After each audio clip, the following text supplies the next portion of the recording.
Hi, welcome to the cabin on the south shore of Wolfe Island. My name is Bruce Black.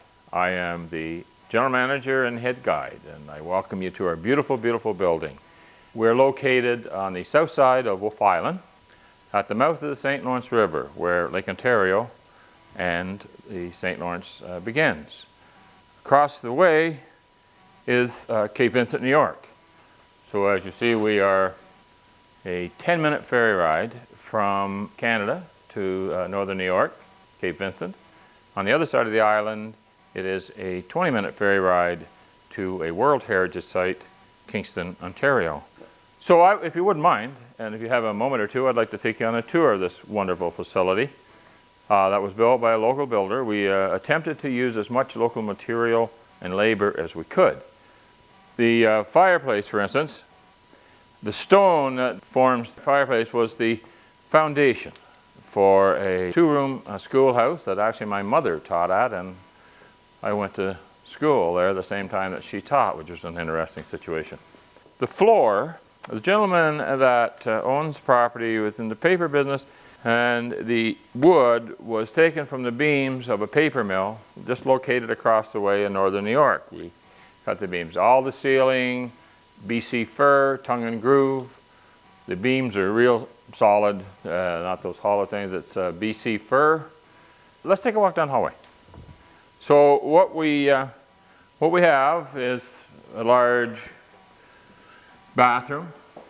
This originally we were going to use for a mudroom, but we decided the boys didn't really get too muddy, so we needed a nice big shower for the men. And as you see, we have bathrooms on either side. We needed the number of bathrooms. Often we will have 8 to 10 hunters staying here, and when they get the wake-up call at 4 in the morning, we want everybody ready to hunt. As you can see, each room has its own hookups. And now we're into the master bedroom.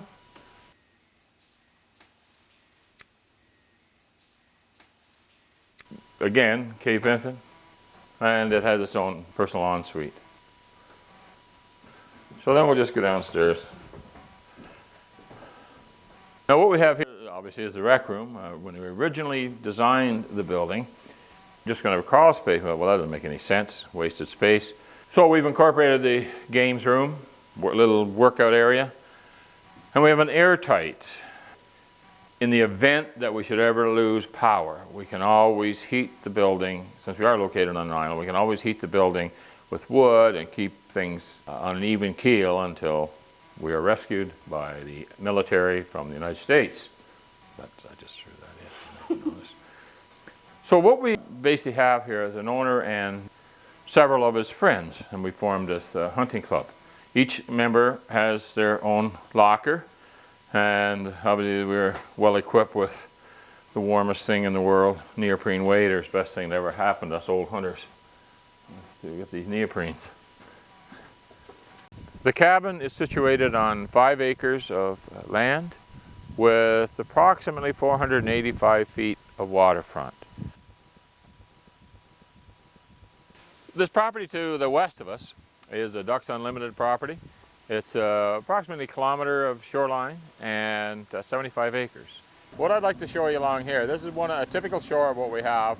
We're facing south here, and on this shore we will be hunting divers, redheads, lesser and greater scaup, goldeneye, Burroughs goldeneye, canvasback, and we take probably the course of the year we'll take a dozen, 15 geese off this shore just as they fly over the decoys. If you look now, there's some geese coming over, actually coming right over the lodge. That's one of our more productive blinds. We will take mallards, blacks, teal, and assortment of diver ducks out of this blind. But that would be typical of the blind that we have. But we'll hunt this right till freeze up in January. Our hunting season starts the 25th of September and runs till January 15th. So the way the cabin operates is we lease some of our properties and we have some of our own. We have a total of approximately 3 miles of shoreline to hunt from. We hunt out of 11 different blinds, different types. We have pothole hunting. We shoot 14 different species of ducks. Up here, we hunt into January, and that's when this little baby becomes your best friend. Next to your dog, best friend after hunting for 3 hours, sub-zero weather, nice snowy day. We come back, everybody puts their backside to this, and we fall in love with the fireplace. We are asking 835,000 Canadian dollars for this beautiful, gorgeous piece of property.